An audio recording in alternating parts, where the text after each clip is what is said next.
Item ಯಾವುದೇ ಇರಲಿ try ಮಾಡಿ ಆಚಿ ಚಿಕನ್ ಮಸಾಲಾ. ಯಾದಗಿರಿ ಜಿಲ್ಲೆಯಲ್ಲಿ ಬೆಚ್ಚಿ ಬೀಳಿಸುವಂತ ಸತ್ಯಾಂಶ ಹೊರಬಿದ್ದಿದೆ.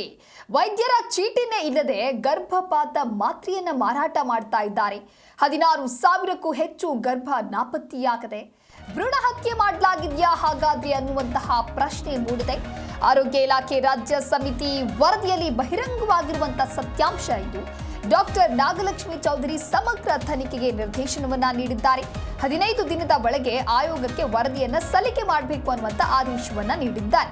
ಯಾದಗಿರಿ ಜಿಲ್ಲಾ ಗರ್ಭಧಾರಣೆಯ ಅಂಕಿ ಅಂಶ ಯಾವ ರೀತಿಯಾದಂತಹ ಡಾಟಾ ಇದೆ ಅನ್ನೋ ಒಂದು ರಿಪೋರ್ಟ್ ಏನಿದೆ ಅದು ಶಾಕಿಂಗ್ ಆಗಿ ಹೊರಬಿದ್ದಿದೆ.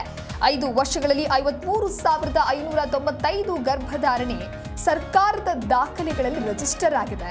35,424 ಹೆರಿಗೆಯಾಗಿದೆ. ಹಾಗಾದ್ರೆ ಉಳಿದದ್ದು 2,055 ಗರ್ಭಪಾತ ಆಗಿದೆ ಅನ್ನುವಂತಹ ಒಂದು ಡಾಟಾ ಅಲ್ಲಿ ಮೆನ್ಷನ್ ಆಗಿದೆ. ಗರ್ಭಪಾತ ಆಗಿದೆ ಅನ್ನುವಂತಹ ಡಾಕ್ಯುಮೆಂಟ್ಸ್ಗಳು ಇದೆ. ಆದ್ರೆ ಉಳಿದ ಪ್ರಕರಣಗಳ ಬಗ್ಗೆ ಎಲ್ಲಿದೆ ಮಾಹಿತಿ? ಉಳಿದ ಪ್ರಕರಣದ ಬಗ್ಗೆ ಸ್ಪಷ್ಟ ಮಾಹಿತಿ ಇಲ್ಲ ಅಂತ ಹೇಳಿ ರಿಪೋರ್ಟ್ ಹೇಳ್ತಾ ಇದೆ. 15,000ಕ್ಕೂ ಹೆಚ್ಚು ಗರ್ಭಗಳು ನಾಪತ್ತೆಯಾಯಿತು ಅಂತ ಮಹಿಳಾ ಆಯೋಗ ಇದೀಗ ಕಳವಳವನ್ನ ವ್ಯಕ್ತಪಡಿಸಿದೆ.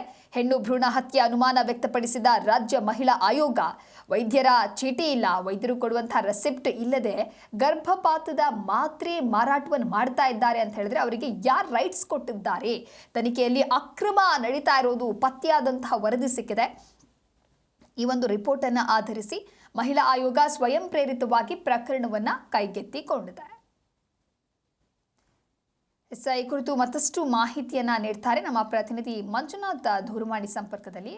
ಮಂಜುನಾಥ್, ಯಾದಗಿರಿ ಜಿಲ್ಲೆಯಲ್ಲಿ ಒಂದು ರೀತಿ ಹೊರಬಿದ್ದಿರುವಂತಹ ಸ್ಟ್ಯಾಟಿಸ್ಟಿಕಲ್ ಡಾಟಾ ನೋಡಿದ್ರೆ ನಿಜಕ್ಕೂ ಕೂಡ ಶಾಕಿಂಗ್ ಆಗಿದೆ. ಅಂದರೆ ಜಿಲ್ಲಾ ಆರೋಗ್ಯ ಇಲಾಖೆ ಈ ಆರೋಪಗಳ ಬಗ್ಗೆ ಇದುವರೆಗೂ ಏನಾದರೂ ಪ್ರತಿಕ್ರಿಯೆಯನ್ನ ನೀಡಿದ್ಯಾ ಅಥವಾ ರಿಪೋರ್ಟ್ ಏನು ಹೇಳ್ತಾ ಇದೆ?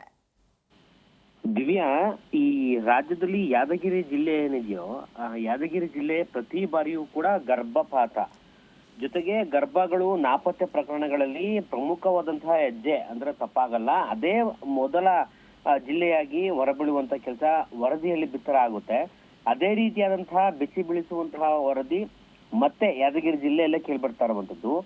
ಯಾದಗಿರಿ ಜಿಲ್ಲೆಯಲ್ಲಿ ಗರ್ಭಧಾರಣೆ ಅಂಕಿ ಅಂಶನ ಬಿಚ್ಚಿಟ್ಟಿರುವಂತಹ ಒಂದು ಆರೋಗ್ಯ ಇಲಾಖೆ ವಿಚಾರದಲ್ಲಿ ನೋಡೋದಾದ್ರೆ, ಈಗ ಆರೋಗ್ಯ ಇಲಾಖೆ ತನಿಖೆ ಮಾಡಿರುವಂತದ್ದು ಸರಿ, ಆದ್ರೆ ತನಿಖೆ ಸರಿಯಾದ ರೂಪದಲ್ಲಿ ಮಾಡಬೇಕು ಎನ್ನುವಂತ ನಿಟ್ಟಿನಲ್ಲಿ ಕಳವಳ ವ್ಯಕ್ತಪಡಿಸಿರುವಂತಹ ಕರ್ನಾಟಕ ರಾಜ್ಯ ಮಹಿಳಾ ಆಯೋಗ ಮತ್ತೆ ತನಿಖೆ ಮಾಡಬೇಕು, ನಿಖರವಾದಂತಹ ತನಿಖೆ ಮಾಡಿದಾದ ನಂತರ ಆ ವರದಿ ನಮಗೆ ಕೊಡಿ ಎನ್ನುವಂತಹ ಮಾಹಿತಿಯನ್ನ ಮನವಿಯನ್ನ ಮಹಿಳಾ ಆಯೋಗದ ಅಧ್ಯಕ್ಷೆ ನಾಗಲಕ್ಷ್ಮಿ ಚೌಧರಿ ಅವರು ತನಿಖೆ ಪೂರ್ತಿ ಪ್ರಮಾಣದ ಅಧಿಕಾರವನ್ನ ಅಧಿಕಾರಿಗಳಿಗೆ ವಹಿಸಿ ಆ ಮಾಹಿತಿಯನ್ನ ನಮಗೆ ಕೊಡಿ ಅನ್ನುವಂತ ನಿರ್ದೇಶನ ಹೊರಗಾಕುವಂತ ಕೆಲಸ ಮಾಡಿದ್ದಾರೆ. ಆದ್ರೆ ಈ ಕಳವಳ ವ್ಯಕ್ತವನ್ನ ಹಿನ್ನೆಲೆಯನ್ನು ನೋಡೋದಾದ್ರೆ ದಿವ್ಯಾ, 5 ವರ್ಷಗಳಲ್ಲಿ 53,595 ಗರ್ಭಧಾರಣೆ ಸರ್ಕಾರದ ದಾಖಲೆಗಳಲ್ಲಿ ನೋಂದಣಿ ಆಗಿದೆ. ಅದರಲ್ಲಿ 35,424 ಹೆರಿಗೆ, 2,055 ಗರ್ಭಪಾತ ದಾಖಲೆ ಎನ್ನುವಂತ ದಾಖಲೆಗಳಲ್ಲಿ ಸರ್ಕಾರದ ದಾಖಲೆಗಳಲ್ಲಿ ತೋರಿಸ್ತಾ ಇದೆ. ಆದ್ರೆ ಉಳಿದಂತಹ ಪ್ರಕರಣಗಳ ಏನಿದೆಯೋ ಆ ಪ್ರಕರಣಗಳ ಸಂಬಂಧಪಟ್ಟಾಗೆ ಸ್ಪಷ್ಟವಾದಂತಹ ಮಾಹಿತಿ ಇಲ್ಲ ಎನ್ನುವಂತ ವರದಿ ಸದ್ಯಕ್ಕೆ ಈ ಮಹಿಳಾ ಆಯೋಗದ ಕೈಗೆ ಸೇರಿರುವಂತದ್ದು. ಅದರಲ್ಲಿ ಬರೋಬ್ಬರಿ 16,000ಕ್ಕೂ ಹೆಚ್ಚು ಗರ್ಭಗಳು ನಾಪತ್ತೆ ಆಗಿದಾವೆ. ಆ ನಾಪತ್ತೆ ಆಗಿರುವಂತಹ ಗರ್ಭಗಳು ಏನಾದ್ವು ಎನ್ನುವಂತಹ ಬೆಚ್ಚಿ ಬೀಳಿಸುವಂತಹ ಸಂಗತಿ ಹಿನ್ನೆಲೆಯಲ್ಲಿ ಆ ಒಂದು ತನಿಖೆ ಏನಾಗುತ್ತೆ, ಮುಂದಿನ ದಿನಗಳಲ್ಲಿ ಆಗುವಂತ ತನಿಖೆ ಸೂಕ್ತ ಪ್ರಮಾಣದಲ್ಲಿ ಆಗ್ಬೇಕು ಎನ್ನುವಂತ ಎಚ್ಚರಿಕೆ ರೂಪದಲ್ಲಿ ಈಗಾಗಲೇ ನಿರ್ದೇಶನ ನೀಡುವಂತ ಕೆಲಸ ಮಹಿಳಾ ಆಯೋಗ ಮಾಡಿದೆ. ಇದರಲ್ಲಿ ವೈದ್ಯರ ಚೀಟಿ ಇಲ್ಲದೆಯೇ ಗರ್ಭಪಾತದ ಮಾತ್ರೆ ಮಾರಾಟ ಆಗಿದೆ ಎನ್ನುವಂತ ಆರೋಪವೂ ಕೂಡ ಕೇಳಿ ಬರ್ತಾ ಇದೆ. ಈ ಎಲ್ಲಾ ಮಾಹಿತಿ ಸಂಬಂಧಪಟ್ಟಾಗೆ ಸದ್ಯಕ್ಕೆ ಪೊಲೀಸ್ ಇಲಾಖೆ, ಆರೋಗ್ಯ ಇಲಾಖೆ, ಜಿಲ್ಲಾ ಆಡಳಿತ ಇದೆಯಲ್ಲ ಯಾದಗಿರಿ ಜಿಲ್ಲಾಡಳಿತಕ್ಕೆ ಆಯೋಗದಿಂದ ನೋಟಿಸ್ ಅನ್ನ ಜಾರಿ ಮಾಡುವಂತ ಕೆಲಸ ಆಗಿದೆ.